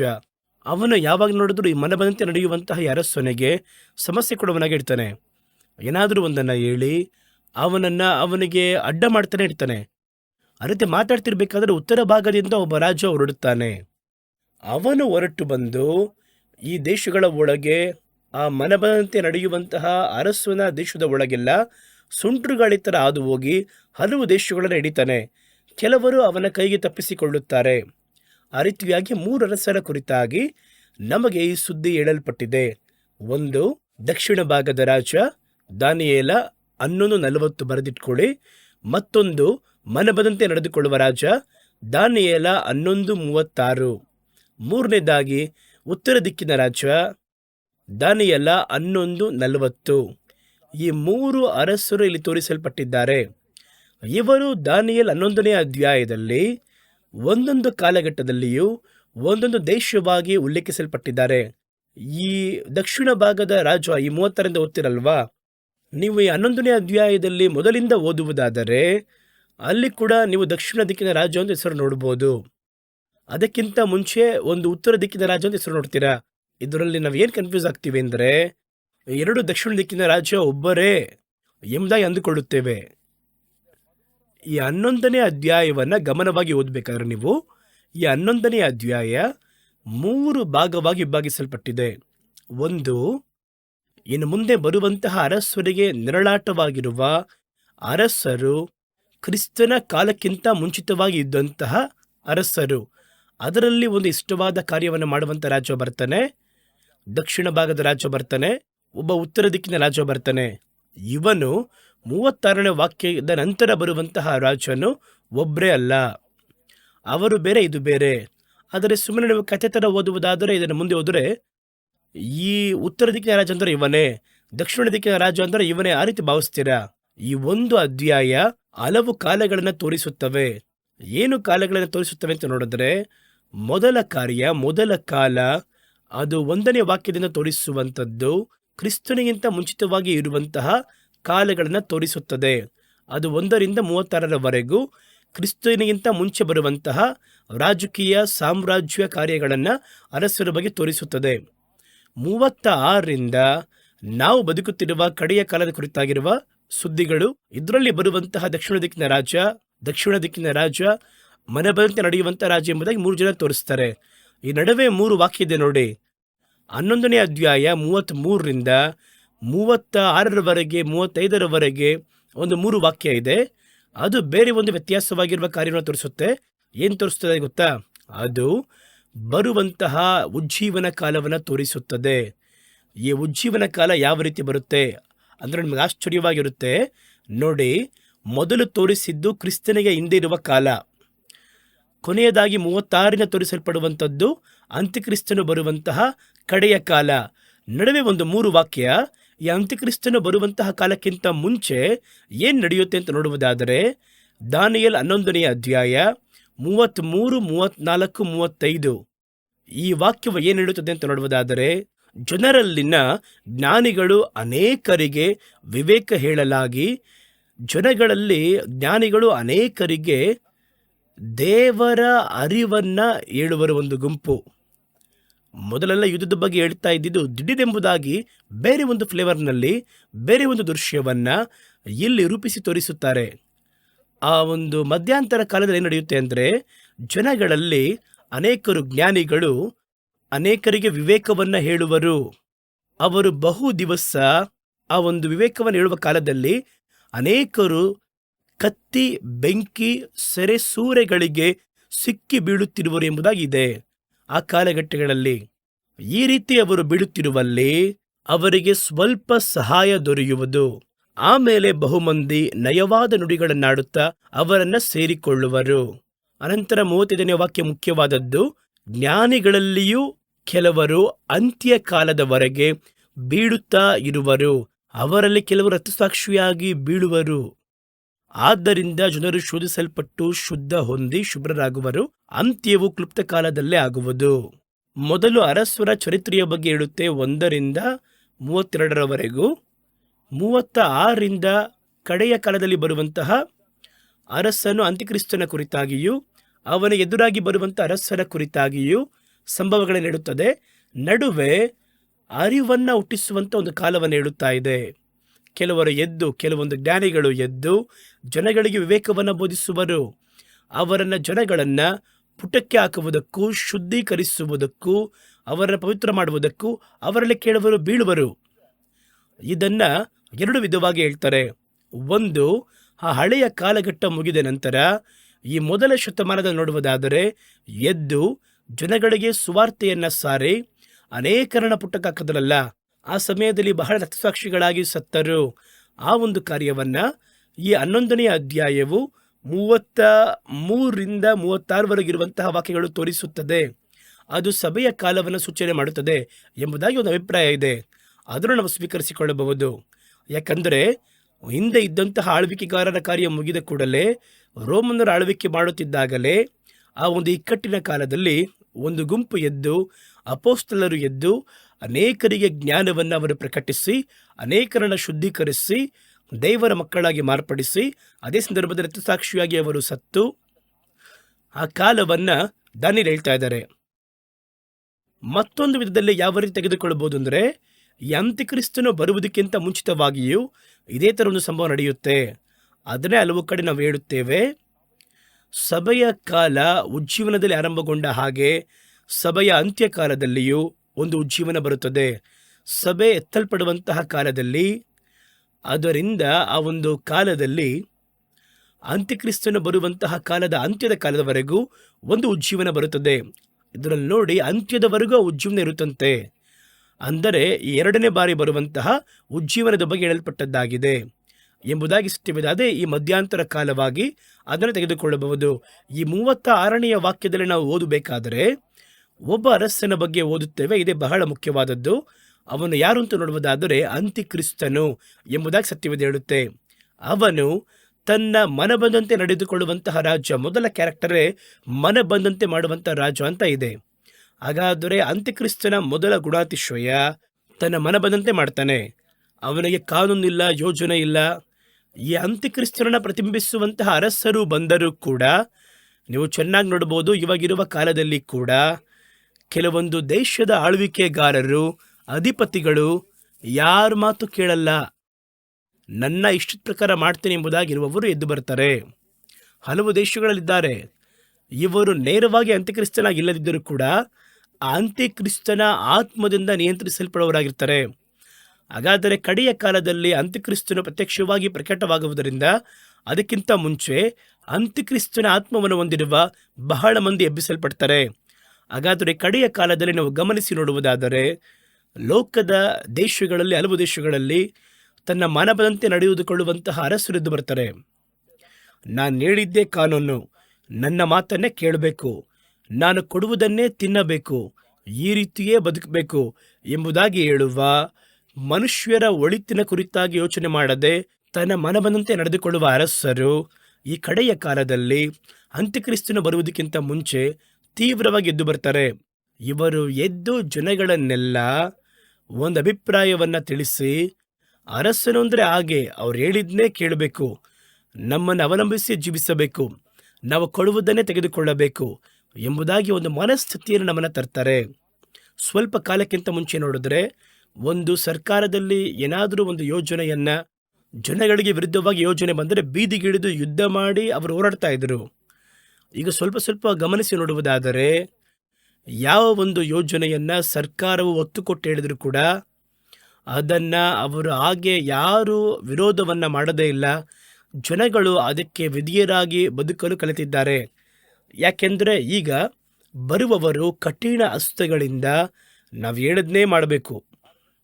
ನೋಡಿ, ಹಲವು ದೇಶಗಳಲ್ಲಿ ನೀವು ಏನು ಊಟ ಮಾಡಬೇಕು ಎನ್ನುವುದನ್ನು ಕೂಡ ನಿಮ್ಮನ್ನು ಆಳ್ವಿಕೆ ಮಾಡುವವರು ತೀರ್ಮಾನ ಮಾಡ್ತಾರೆ. ನಿಮಗೆ ಏನು ಕೊಡಬೇಕು ಅದನ್ನು ಅವರೇ ತೀರ್ಮಾನ ಮಾಡ್ತಾರೆ. ಲೋಕದ ಆರ್ಥಿಕತೆಯಲ್ಲಿ ಇವತ್ತೇನು ನಡೀತಾ ಇದೆ ಅಂತ ಕೇಳುವುದಾದರೆ ಒಂದು ದೊಡ್ಡ ಬೀಳುವಿಕೆಯನ್ನು ತರ್ತಾ ಇದ್ದಾರೆ. ಇದು ಯಥಾರ್ಥವಾಗಿ ಬರುವಂಥದ್ದಲ್ಲ, ಯೋಜನೆ ಇಟ್ಟೇ ಮಾಡುವಂಥದ್ದು. ಯಾಕೆ ಆರ್ಥಿಕತೆಯ ಇಕ್ಕಟ್ಟನ್ನು ತರ್ತಾರೆ ಅಂದರೆ, ಯಾಕೆ ಆರ್ಥಿಕತೆಯಲ್ಲಿ ಹಲವರನ್ನು ಕೆಳಗಿಳಿಸ್ತಾರೆ? ಏಕೆಂದರೆ ಜನಗಳನ್ನು ಏನಿರದೆ ಪಾಪರ ಮಾಡುವುದಾದರೆ ಅವರು ಯಾರನ್ನಾದರೂ ಅವಲಂಬಿಸಿ ಬದುಕಬೇಕು. ಹಾಗಾದರೆ ನನ್ನ ಕೈ ಕಾಸಿದ್ದೆಲ್ಲ ಹೋಯಿತು, ಹಾಗಾದ್ರೆ ನಾನು ಯಾರನ್ನು ಅವಲಂಬಿಸಿ ಬದುಕಬೇಕು? ಸರ್ಕಾರವೇ ನಮಗೆ ಏನಾದರೂ ಕೊಡಬೇಕು ಎಂಬುದಾಗಿ ಅವಲಂಬಿಸಿ ಬದುಕಲು ಆರಂಭಿಸ್ತಾರೆ. ಇದುವೇ ಅಂತ್ಯಕ್ರಿಸ್ತನ ತಂತ್ರ. ಇವತ್ತು ನೀವು ನೋಡುವುದಾದರೆ ದಿಢೀರಂತ ನೂತನ ಕೆಲಸಗಳು, ರೂಪಿಸಲ್ಪಟ್ಟು ಸಾವಿರಗಟ್ಟಲೆ ಲಕ್ಷಗಟ್ಟಲೆ ಬಹಳ ದೇಶದವರು ದೊಡ್ಡ ದೊಡ್ಡ IT ಕಂಪನಿಗಳಲ್ಲಿ ಕೆಲಸ ಮಾಡ್ತಾ ಇದ್ರು. ಒಬ್ಬನ ಯೋಗ್ಯತೆಗೂ ಕೆಲಸದ ಭಾರಕ್ಕೂ ಮೀರಿ ಒಬ್ಬ ವ್ಯಕ್ತಿಗೆ ಸರ್ವಸಾಧಾರಣವಾಗಿ 10 ಲಕ್ಷ ಸಂಬಳ ಅಂತೆ, 6 ಲಕ್ಷ ರೂಪಾಯಿ ಸಂಬಳ ಅಂತೆ, 2 ಲಕ್ಷ ಸಂಬಳ ಅಂತೆ. ಒಂದು ಹಳ್ಳಿಯಿಂದ ಹೋದವರು ಏನು ಮಾಡ್ತಾರೆ, ಒಂದು ಪಟ್ಟಣದಲ್ಲಿ ಒಂದು ದೊಡ್ಡ ಕೆಲಸದಲ್ಲಿದ್ದರೆ ಆ ಕೆಲಸದಲ್ಲಿ ದಿಢೀರಂತ ಒಂದು ತಿಂಗಳಿಗೆ 2 ಲಕ್ಷ ರೂಪಾಯಿ ಅಥವಾ 5 ಲಕ್ಷ ರೂಪಾಯಿ ಸಂಬಳವನ್ನು ನೋಡಿದ್ರೆ ಅವನಿಗೆ ತಲೆ ಕಾಲು ಅರ್ಥ ಆಗಲ್ಲ. ತಕ್ಷಣ ತನ್ನ ಜೀವನ ಶೈಲಿಯನ್ನು ಹೆಚ್ಚಿಸಿಕೊಳ್ಳಲು ಭಾವಿಸಿ ನಮಗೆ ಪ್ರತಿ ತಿಂಗಳು 5 ಲಕ್ಷ ಬರುತ್ತಲ್ಲ ಎಂಬುದಾಗಿ ದೊಡ್ಡ ಒಂದು ಬಂಗ್ಲೆ ಥರ ಮನೆಯನ್ನು ಖರೀದಿ ಮಾಡ್ತಾರೆ. ಹೆಂಗೆ EMI ಖರೀದಿ ಮಾಡ್ತಾರೆ. ನಮ್ಮ ಸಂಪಾದನೆಯಲ್ಲಿ ಒಂದು ಭಾಗ ಹೋದರೂ ಒಂದು ಒಳ್ಳೆ ವಾಹನವನ್ನು, ಕಾರ್ ತಗೋತಾರೆ, ಸ್ವಲ್ಪ ಆಸ್ತಿ ಮಾಡ್ತಾರೆ. ಈ ರೀತಿ ಹೋಗ್ತಿರ್ಬೇಕಾದ್ರೆ ಏನಾಗುತ್ತೆ ಅಂತ ನೋಡೋದಾದರೆ 1-2 ವರ್ಷ 3 ವರ್ಷದಲ್ಲಿ ಅವಾಗ್ತಿರ ಅದಕ್ಕೆ EMI ಕಟ್ತಾ ಇರ್ತಾರೆ. ಒಂದು ಕಂತಿನ ಕಾಸು ಕೆಲಸ ದಿಢೀರಂತ ಹೊಟ್ಟೋಗುತ್ತೆ. ಒಂದು ರಾತ್ರಿ ಬೆಳಗ್ಗೆ ನೀವು ಎದ್ದೋಗಿ ನೋಡಿದ್ರೆ ನಿಮ್ಮ ಒಂದು ಕಾರ್ಡು ಕೆಲಸ ಮಾಡಲ್ಲ ಅಲ್ಲಿ. ಹಾಗೆ ಬೀದಿಗೆ ಬಂದುಬಿಡ್ತಾರೆ. ಸಾಲ ಕೊಟ್ಟವನು ಇಕ್ಕಟ್ಟಲ್ಲಿ ತಳ್ತಾನೆ. ಈಗ 5 ಲಕ್ಷದಲ್ಲಿ ಬದುಕಲು ಪಳಗಿದ್ರಿ ಅಲ್ವಾ, ಇದಕ್ಕಿಷ್ಟು EMI ಏನು ಗೊತ್ತಾಗಲ್ಲ ಇವಾಗ. ಹಾಗೆ ನಡು ರಸ್ತೆಗೆ ಬಂದು ಬಹಳ ಕಷ್ಟಪಡ್ತಾರೆ. ಆ ರೀತಿ ನಿಲ್ಲಬೇಕಾದ್ರೆ ಇವರು ಮೊದಲು ಜನಗಳನ್ನು ಬಲಹೀನತೆ ಪಡಿಸಿದ್ರೆ, ಹಸಿವು ಬರುವಂತೆ ಮಾಡಿದ್ರೆ ಏನು ಹೇಳಿದ್ರು ಕೇಳ್ತಾರಲ್ವಾ, ಅದಕ್ಕೆ ಆ ರೀತಿ ಬೇಕು ಅಂತ ಆಹಾರದಲ್ಲಿ ಕೈ ಇಡ್ತಾರೆ. ವ್ಯವಸಾಯಕ್ಕೆ ಸಪೋರ್ಟ್ ಮಾಡೋದಿಲ್ಲ. ಕೆಲಸ ಸ್ಥಳಗಳಲ್ಲಿ ಜನಗಳನ್ನು ಬೀದಿಗೆ ತರುವುದನ್ನು ನೋಡ್ತಾರೆ. ಯಾಕೆಂದರೆ ಮನಬಂದಂತೆ ಮಾಡಬೇಕು. ಬರುವ ಅಂತ್ಯಕ್ರಿಸ್ತನು ತನ್ನ ಮನಬಂದಂತೆ ಮಾಡುವ ರಾಜ. ಅದಕ್ಕೆ ಅವನೇನು ಮಾಡ್ತಾನೆ, ಅವನು ಬರುವುದಕ್ಕಿಂತ ಮುಂಚೆ ಹಲವು ದೇಶಗಳಲ್ಲಿ ಇದೇ ರೀತಿಯಾಗಿ ಇಷ್ಟಪಟ್ಟು ಮಾಡುವ ಆಳ್ವಿಕೆಗಾರರು, ಅಧಿಪತಿಗಳು ಹೇಳುವುದನ್ನು ನೋಡುತ್ತೀರಾ. ನೀವು ಏನೇ ನೀತಿ ನ್ಯಾಯ ಅಂತ ಕಿರ್ಚಾಡಿದ್ರು, ಬೀದಿಯಲ್ಲಿ ಇಳಿದು ಹೋರಾಟ ಮಾಡಿದ್ರು ನಿಮಗೆ ಉತ್ತರ ಸಿಗೋದೇ ಇಲ್ಲ. ಒಂದು ಕಾಲದಲ್ಲಿ ನೋಡಿ, ಪೆಟ್ರೋಲ್ ಬೆಲೆ ದಿಢೀರಂತ ನಾಳೆ ಬೆಳಗ್ಗೆಯಿಂದ 1 ರೂಪಾಯಿ ಹೆಚ್ಚಾಗುತ್ತೆ ಅಂತೇಳಿ ನನ್ನ ಕಾಲದಲ್ಲಿ ನೋಡಿದ್ದೀನಿ. 1 ರೂಪಾಯಿ ಅಥವಾ 2 ರೂಪಾಯಿ ಹೆಚ್ಚಾಗುತ್ತೆ ಅಂತ ಹೇಳಿದ್ರೆ ಮರುದಿನವೇ ಬೀದಿಗಿಳಿದು ಹೋರಾಟ ಮಾಡ್ತಿದ್ರು. ಪೆಟ್ರೋಲ್ ಬೆಲೆ ಏರಿಕೆಯನ್ನು ಖಂಡಿಸುತ್ತೇವೆ, ಬೀದಿಗಿಳಿತಾ ಇದ್ರು. ತಕ್ಷಣ ಸರ್ಕಾರ ಅದಕ್ಕೆ ಒಳಗಾಗಿ ಅದರಲ್ಲೂ ಒಂದು 60 ಪೈಸೆ 40 ಪೈಸೆ ಕಡಿಮೆ ಮಾಡ್ತಾಯಿದ್ರು. ಸ್ವಲ್ಪ ಕಡಿಮೆ ಮಾಡಿ ಕೊಡ್ತೀವಿ, ಆ ರೀತಿಯಲ್ಲಿ ಕಡಿಮೆ ಮಾಡ್ತಾಯಿದ್ರು. ಇವತ್ತು ಆ ರೀತಿ ಇಲ್ಲ. ಪೆಟ್ರೋಲ್ ಬೆಲೆ ಎಷ್ಟು ಏರುತ್ತೆ ಇಳಿಯುತ್ತೆ. ಏರಿದ್ರೆ ಯಾರು ಇವಾಗ ಪ್ರಶ್ನೆನೇ ಕೇಳೋದಿಲ್ಲ. ಪಳಗಿದ್ದೀವಿ ನಾವು, ನಮ್ಮನ್ನು ಪಳಗಿಸುತ್ತಾರೆ. ಹಾಗೆ ನಾವು ಮಾಡುವುದನ್ನು ನೀವು ಕೇಳಬಾರ್ದು. ವಿರೋಧವಾಗಿ ಕೇಳಿದ್ರೂ ಉತ್ತರ ಸಿಗಲ್ಲ. ಇದು ಲೋಕದ ಹಲವು ದೇಶಗಳಲ್ಲಿ ಬರೋದನ್ನು ನೋಡ್ತೀರಾ. ಉತ್ತರ ಕೊರಿಯಾ ಅಂತ ಒಂದು ದೇಶ ಇದೆ ಇವಾಗ. ಅಲ್ಲೇ ನೋಡೋದಾದ್ರೆ ಜನಗಳನ್ನು ತನ್ನ ನಿಯಂತ್ರಣದಲ್ಲಿ ರೋಬೋ ಥರ, ಇನ್ನೂ ಬೇರೆ ಥರ, ಇನ್ನು ಕೆಳಮಟ್ಟದಲ್ಲಿ ಹೇಳಬೇಕು ಅಂತ ಹೇಳಿದ್ರೆ ನಾಯಿ ಮರಿಗಳ ಹಾಗೆ ಜನಗಳನ್ನಿಟ್ಟು ಆಳ್ವಿಕೆ ಮಾಡ್ತಾ ಇದ್ದಾರೆ. ಇವನು ಕೊಡುವುದನ್ನೇ ತಿನ್ನಬೇಕು, ಅವನು ಹೇಳುವ ಬಟ್ಟೆಯನ್ನೇ ಹಾಕಬೇಕು. ಹಲವು ದೇಶಗಳು, ನಮ್ಮ ದೇಶದಲ್ಲಿ ಕೂಡ ಒಬ್ಬೊಬ್ಬರ ಆಹಾರದ ಪದ್ಧತಿ ಬೇರೆ ಥರ ಇರುತ್ತೆ. ಆದರೆ ಪ್ರತ್ಯೇಕ ಆಹಾರ ಪದ್ಧತಿ ಒಳಗೆ ಬರಬೇಕು. ಉಳಿದನ್ನು ಉಪಯೋಗ ಮಾಡಬಾರ್ದು. ಉಪಯೋಗ ಮಾಡಿದ್ರೆ ಕ್ರಿಮಿನಲ್ ಅಪರಾಧ ಥರ ರೋಡಲ್ಲಿ ಒಡೆದು ಕೊಲೆ ಮಾಡುತ್ತೇವೆ ಎನ್ನುವಲ್ಲ, ಅಲ್ಲಿ ಥ್ರೆಟ್ಸ್ ಬರೆದು ನೋಡ್ತೀವಿ ನಾವು. ಹಾಗಾದರೆ ಯಾರ್ಯಾರು ತನ್ನ ಮನ ಬಂದಂತೆ, ತನ್ನ ಸ್ವಂತ ಬಯಕೆಯ ಪ್ರಕಾರ ತನಗೆ ಇಷ್ಟ ಬಂದಂತೆ ಮಾಡುವಂತಹ ಅರಸರು ಎದ್ದೇಳಲು ಕಾಣಬೇಕಾದ್ರೆ ಜಾಗ್ರತೆ. ಅವರೇನು ಮಾಡ್ತಾರೆ, ತರುಣ ಹೆಚ್ಚಿಸಿಕೊಳ್ಳುತ್ತಾರೆ. ಈ ರೀತಿ ಅರಸರ ಗುಣತತ್ವ ಹೆಂಗಿರುತ್ತೆ ಅಂತ ಕೇಳಿದ್ರೆ ತರುಣ ಹೆಚ್ಚಿಸಿಕೊಳ್ಳುತ್ತಾರೆ. ಎಲ್ಲಿ ನೋಡಿದ್ರು ನಮ್ಮ ಫೋಟೋ ಇರಬೇಕು, ನಾನು ಅದನ್ನು ತೆಗೆದುಕೊಂಡು ಬಂದಂತಿರಬೇಕು, ನಾನು ಅದನ್ನು ಮಾಡಿದೆ ಅಂತ ಇರಬೇಕು, ನನ್ನ ಹೆಸರೇ ಇರಬೇಕು. ಹಿಂಗೆಲ್ಲ ಬಹಳ ಕಾರ್ಯಗಳನ್ನು ಅವರು ಮಾಡಿ ನನ್ನ ಹೆಸರನ್ನು ಮಹಿಮೆ ಪಡಿಸಿರಿ, ಕೇಂದ್ರೀಕರಿಸಿರಿ. ನಾವು ತಕ್ಷಣ ಎಷ್ಟು ದೊಡ್ಡ ಅರಸ, ಬಲವಾದವರು, ಎಷ್ಟು ನೋಡಿ ಎಂಬುದಾಗಿ ನೀವು ಹೊಗಳ್ತಾ ಇರ್ತೀರಾ. ನಿಜೇನಂತ ಕೇಳಿದರೆ ಇದು ಅಂತ್ಯಕ್ರಿಸ್ತನ ಆತ್ಮವನ್ನು ಒಳಗೊಂಡ ಅಧಿಕಾರದಲ್ಲಿ ಇರುವಂತಹ ಆಳ್ವಿಕೆ ಮಾಡುವವರು ಹಲವು ದೇಶಗಳಿಂದ ಎದ್ದು ಬರೋದು ನೋಡ್ತೀರಾ. ಆ ರೀತಿ ಬಂದರೆ ಅನಂತರ ಬರಲಿರುವ ಅಂತ್ಯಕ್ರಿಸ್ತನು ಬಹಿರಂಗವಾಗಿ ಬರ್ತಾನೆ ಎಂಬುದಾಗಿ ಅರ್ಥ. ಅಂತ್ಯಕ್ರಿಸ್ತನು ಬಂದು ತನಗೆ ಮನ ಬಂದಂತೆ ಮಾಡಲು ಅವನು ಮುಂದಾಗಬೇಕಾದರೆ ನಾವು ಈ ದಾಸತ್ವಕ್ಕೆ ಒಳಗಾಗಿರುವುದರಿಂದ, ಆ ರೀತಿ ವಾಡಿಕೆಯಾಗಿರುವುದರಿಂದ ಅಧಿಕ ವಿರೋಧವಿಲ್ಲದೆ ಆ ಆಳ್ವಿಕೆಗಾರನ ಜನಗಳು ಸ್ವೀಕರಿಸಿಕೊಳ್ಳುತ್ತಾರೆ. ಇದೇ ನಡೆಯುವಂಥ ಕಾರ್ಯ. ಹಾಗಾದರೆ ಇವತ್ತೇ ನೀವು ನೋಡುವುದಾದರೆ ಈ ಅಂತ್ಯಕ್ರಿಸ್ತನ ಸ್ವಭಾವ ಇರುವಂತಹ ಹಲವು ಆಳ್ವಿಕೆದಾರರು, ಹಲವು ದೇಶಗಳು ಉದ್ಭವವಾಗ್ತಾರೆ. ಅವರು ಜನಗಳನ್ನು ಮೇಲು ಕೀಳು ಅಂತ ಮಾಡ್ತಾರೆ. ಇವಾಗ ಇದರಲ್ಲಿ ಮೊದಲ ಕ್ಯಾರೆಕ್ಟರ್ ನಾವು ನೋಡ್ತೀವಿ, ತನಗೆ ಮನ ಬಂದಂತೆ ಮಾಡುವಂತಹ ರಾಜ. ಅದರಲ್ಲಿ ಹೇಳ್ಪಡುವಂತಹ ಮಾತೆ, ತನಗೆ ಮನ ಬಂದಂತೆ ಮಾಡುವಂತಹ ಒಬ್ಬ ರಾಜ ಎದ್ದು ಬರುತ್ತಾನೆ. ನೋಡಿ 11:36 ಅರಸನು ತನಗೆ ಮನ ಬಂದಂತೆ ಮಾಡಿ ತನ್ನನ್ನು ಹೆಚ್ಚಿಸಿಕೊಂಡು ಯಾವ ದೇವರಲ್ಲಿಯೂ ತನ್ನ ದೊಡ್ಡವನಾಗಿಸಿಕೊಂಡು ದೇವರಿಗೆ ಸಮವಾಗಿ ತನ್ನನ್ನು ಮಾರ್ಪಡಿಸ್ಕೊತಾರಂತೆ. ನಾನೇ ದೇವರು, ನಾನೇ ಯೇಸು, ಯೇಸುವಿಗೆ ಬದಲು ನಾನೇ. ಆ ರೀತಿ ಯಾರು ನೀವು ನಂಬಿಬಿಡಬೇಡಿ, ಅದು ಅಂತ್ಯಕ್ರಿಸ್ತನ ಆತ್ಮ. ನಾನೇ ಯೇಸುವಿಗಿಂತ ದೊಡ್ಡವನು ಆ ರೀತಿ ಹೇಳಿದರೆ ಅವರೇ ಅಂತ್ಯಕ್ರಿಸ್ತನು. ಅದಕ್ಕೋಗಿ ಸಪೋರ್ಟ್ ಮಾಡ್ತಿರಬಾರ್ದು. ಇವಾಗ ನೋಡ್ರಿ, ಮನಬದಂತೆ ಮಾಡುವಂತಹ ರಾಜು ಎನ್ನುವಂತಹ ಶಿರಿಸಿಕೆ ಮತ ತಗೊಳ್ಳೋಣ. ಈ ಮನಬದಂತೆ ಮಾಡುವಂತಹ ರಾಜ ಒಬ್ಬನು ಮಾತ್ರ ಅಲ್ಲ. ಈ ದಾನಿಯೇಲ 11ನೇ ಅಧ್ಯಾಯದಲ್ಲಿ 3 ಅರಸರ ಕುರಿತಾಗಿ ಹೇಳಲ್ಪಟ್ಟಿದೆ.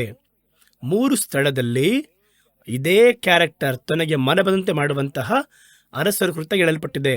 ಮೊದಲ ರಾಜ ಯಾರಂತ ನೋಡುವುದಾದರೆ ದಾನಿಯೇಲ್ 11ನೇ ಅಧ್ಯಾಯ 3ನೇ ವಾಕ್ಯ.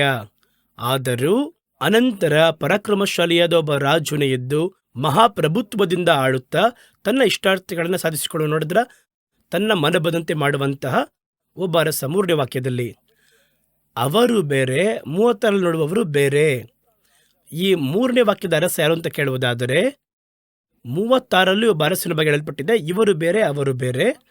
ದಾನಿಯೇಲ 11:3 ಹೇಳಲ್ಪಟ್ಟಂತಹ ರಾಜ ಎನ್ನುವುದು ಗ್ರೀಕ್ ಸಾಮ್ರಾಜ್ಯವನ್ನು ಆಳ್ವಿಕೆ ಮಾಡಿದ ಅಲೆಕ್ಸಾಂಡರ್ ಬಗ್ಗೆ ಹೇಳಲ್ಪಟ್ಟದಾಗಿದೆ. ಅಲ್ಲಿ ಈ ದಾನಿಯೇಲ್ ಪ್ರವಾದಿ ಎಷ್ಟು ಶಾರ್ಪ್ ಆಗಿರುವ ಪ್ರವಾದಿ ಎನ್ನುವುದಕ್ಕೆ ಈ ಚರಿತ್ರೆಯೊಂದಿಗೆ ನೀವು ಹೋಲಿಕೆ ಮಾಡಿ ನೋಡಿದರೆ ಮಾತ್ರ ಆ ಬ್ರಹ್ಮಾಂಡ ನಮಗೆ ಅರ್ಥವಾಗುತ್ತೆ. ಈ ಅರಸನು ಮೊದಲು ಒಬ್ಬ ಅರಸನ ಬಗ್ಗೆ ಹೇಳ್ತಾರೆ. ಆ ರಾಜ ಹೆಂಗಿರ್ತಾನೆ ಅಂದರೆ ತನಗೆ ಇಷ್ಟ ಬಂದಂತೆ ಮಾಡ್ತಾನೆ. ಯಾರು ಆ ರಾಜ? ಅದು ಗ್ರೀಕ್ ಸಾಮ್ರಾಜ್ಯವನ್ನು ನಿರೂಪಿಸಿದಂತಹ ಅಲೆಕ್ಸಾಂಡರ್, ಮಹಾ ಅಲೆಕ್ಸಾಂಡರ್ ಎಂಬುದಾಗಿ ಚರಿತ್ರೆ ಹೇಳಲ್ಪಡುವಂತಹ ಒಬ್ಬ ರಾಜ. ಇವರು ಬದುಕಿದ ಕಾಲ ಬೇರೆ. ಇವರಿಗಿಂತ ಮುಂಚೆ ಹೆಚ್ಚು ಕಡಿಮೆ 500 ವರ್ಷಕ್ಕಿಂತ ಹಿಂದೆ ದಾನಿಯೇಲ್ ಪ್ರವಾದನೆ ನುಡಿದಿದ್ದಾನೆ. ಇದು ಹೆಂಗ್ ನಡೆಯಿತು ಅಂತ ನೋಡ್ರಿ. ಗ್ರೀಕರು ಹಲವು ಕಾಲಗಳಿಂದ ರಾಜಾಡಳಿತ ಮಾಡ್ತಾ ಬಂದರು. ಗ್ರೀಕರು ಅಲ್ಲೆಲ್ಲ ಆಳ್ವಿಕೆ ಮಾಡ್ತಾ ಇದ್ದರು. ಅದನ್ನು ವಿಸ್ತರಣೆಯಾಗಿ ಅದನ್ನು ಕ್ರಮಪಡಿಸಿ ಅದನ್ನು ಒಂದು ರಾಜ್ಯವಾಗಿ ಗ್ರೀಕರು ಹಲವು ಕಡೆಗಳಲ್ಲಿ ಚಿಕ್ಕ ಚಿಕ್ಕ ಸಂಸ್ಥಾನಗಳನ್ನು ಏರ್ಪಡಿಸಿ ಆಳ್ವಿಕೆ ಮಾಡ್ತಾ ಇದ್ರು. ಆ ರಾಜ್ಯಗಳನ್ನೆಲ್ಲ ಗ್ರೀಕರು ಆಳ್ವಿಕೆ ಮಾಡಿದ ಭಾಗ ಮಾತ್ರ ಒಂದಾಗಿ ಕೂಡಿಸಿ ಗ್ರೀಕ್ ಸಾಮ್ರಾಜ್ಯ ಎಂಬುದಾಗಿ ಸಾಮ್ರಾಜ್ಯವನ್ನು ಏರ್ಪಡಿಸಿದವರು ಫಿಲಿಪ್. ಆ ಫಿಲಿಪ್ಪನ ಮಗನೇ ಅಲೆಕ್ಸಾಂಡರ್. ಅವರು ಗ್ರೀಕರು ಆಳ್ವಿಕೆ ಮಾಡಿದಂತಹ ಎಲ್ಲ ಸಂಸ್ಥಾನವನ್ನು ರಾಜ್ಯ ಮಾಡಿದರು. ಅಲೆಕ್ಸಾಂಡರ್ನ ಮನದಲ್ಲಿ ಏನಂತ ಕೇಳಿದ್ರೆ, ನಮ್ಮ ತಂದೆ ಗ್ರೀಕರು ಆಳ್ವಿಕೆ ಮಾಡುವಂತಾನೆ ಸೇರಿಸಿದ್ರು, ನಾನು ಅದನ್ನು ದಾಟಿ ಉಳಿದ ಪ್ರಪಂಚದ ದೇಶಗಳನ್ನು ಕೂಡ ಜಯಿಸಿ ಒಂದೇ ಆಳ್ವಿಕೆ ಕೆಳಗೆ ತರುತ್ತೇನೆ. ಅದುವೇ ಅಂತ್ಯಕ್ರಿಸ್ತನ ಗುಣಾತಿಶಯ. ಅಂತ್ಯಕ್ರಿಸ್ತನ ಗುಣಾತಿಶಯದಲ್ಲಿ ಬಹು ಮುಖ್ಯವಾದ ಏನಂತ ಕೇಳಿದ್ರೆ, ಅಂತ್ಯಕ್ರಿಸ್ತನ ಆ ಆತ್ಮದ ಗುಣ ಏನಂತ ಕೇಳುವುದಾದರೆ, ಈ ದೇಶಗಳನ್ನೆಲ್ಲ ನನ್ನ ನಿಯಂತ್ರಣಕ್ಕೆ ತರಬೇಕು. ನನಗೆ ಆಳ್ವಿಕೆ ಮಾಡೋದಕ್ಕೆ ಒಂದು ದೇಶ ಸಿಕ್ಕಿದೆಯಲ್ಲ, ಅದನ್ನು ಚೆನ್ನಾಗಿ ಆಳ್ವಿಕೆ ಮಾಡಬೇಕು ಯೋಚನೆ ಮಾಡಲ್ಲ. ಇವನಿಗೆ ಅಂದ್ರೆ ಆ ದೇಶವನ್ನು ನಡಬೇಕು, ಈ ದೇಶವನ್ನು ನಡಿಬೇಕು, ಈ ದೇಶದ ಮೇಲೆ ದಂಡೆತ್ತಿ ಹೋಗಬೇಕು, ನಮ್ಮ ದೇಶದಿಂದ ಸೇರಿಸಬೇಕು. ಇದು ಅಂತ್ಯಕ್ರಿಸ್ತನ ಬುದ್ಧಿ. ಇದು ಇವತ್ತು ನಿನ್ನೆ ಅಲ್ಲ, ಅಲೆಕ್ಸಾಂಡರ್ ಕಾಲದಿಂದಲೂ ಇದೆ. ಹಾಗಾದರೆ ಏನು ಮಾಡ್ತಾರೆ? ಇವರ ಆಳ್ವಿಕೆಯಲ್ಲಿ ಈ ಫಿಲಿಪ್ಪನ ಆಳ್ವಿಕೆ ಕ್ರಿಸ್ತ ಪೂರ್ವ 359ರಲ್ಲಿ ಆರಂಭವಾಗುತ್ತದೆ. ಕ್ರಿಸ್ತ ಪೂರ್ವ 336ನೇ ವರ್ಷ, ಯೇಸು ಹುಟ್ಟುವುದಕ್ಕೆ 336 ವರ್ಷ ಹಿಂದೆ ಆ ಫಿಲಿಪ್ಪನವನ ಮರಣ ಸಂಭವಿಸುತ್ತೆ 336ರಲ್ಲಿ. ಕ್ರಿಸ್ತ ಪೂರ್ವ ವರ್ಷಗಳನ್ನು ಇಳಿಕೆ ಕ್ರಮದಲ್ಲಿ ಲೆಕ್ಕ ಹಾಕಬೇಕು. 356 ಎನ್ನುವಂಥದ್ದು ಹಿಂದೆ ಇರುವಂಥ ಹಳೆಯ ವರ್ಷ, 336 ಎನ್ನುವುದು ಇವಾಗಿರುವ ವರ್ಷ, ಹಂಗೆ ಬರುತ್ತೆ. ಹಾಗಾದರೆ ಕ್ರಿಸ್ತನ ಹಿಂದೆ ಬರುವಂಥ ವರ್ಷವನ್ನು ಏರಿಕೆ ಕ್ರಮದಲ್ಲಿ ಲೆಕ್ಕ ಹಾಕಬೇಕು. ಇದನ್ನು ಮನಸ್ಸಲ್ಲಿ ಇಟ್ಕೊಳ್ಳಿ. ಇಲ್ಲಂದರೆ ವರ್ಷವನ್ನು ತಪ್ಪಾಗಿ ಹೇಳಿದ್ವಿ ಅನ್ಕೋಬಾರ್ದು. ಎಲ್ಲಿ ಆರಂಭಿಸುತ್ತೆ? 359ರಲ್ಲಿ ರಾಜ್ಯ ಆರಂಭವಾಗುತ್ತೆ. ಫಿಲಿಪ್ಪನು 339ರಲ್ಲಿ ಸತ್ತು ಹೋದನು. ಆ ಕಾಲದಲ್ಲಿ ಗ್ರೀಕ ಸಾಮ್ರಾಜ್ಯಕ್ಕೆ ಹೆಸರು ಮ್ಯಾಸಿಡೋನಿಯಾ ಸಾಮ್ರಾಜ್ಯ ಎಂಬುದಾಗಿ ಹೆಸರು, ದ ಕಿಂಗ್ಡಮ್ ಆಫ್ ಮ್ಯಾಸಿಡೋನಿಯಾ. ಕನ್ನಡದಲ್ಲಿ ಮಕ್ಕದೋನಿಯಾ ಅಂತ ಕರೀತಾರೆ. ಮ್ಯಾಸಿಡೋನಿಯಾ ಎಂಬುದಾಗಿ ಕರೆಯಲ್ಪಟ್ಟಿತ್ತು. ಅನಂತರ ಅದನ್ನು ದೊಡ್ಡ ಸಾಮ್ರಾಜ್ಯವಾಗಿ ರೂಪಿಸಲು ಫಿಲಿಪ್ಪನ ಮಗನು, ಅಪ್ಪನನ್ನು ದಾಟಿ ನಾವು ಏನು ಮಾಡಬೇಕು?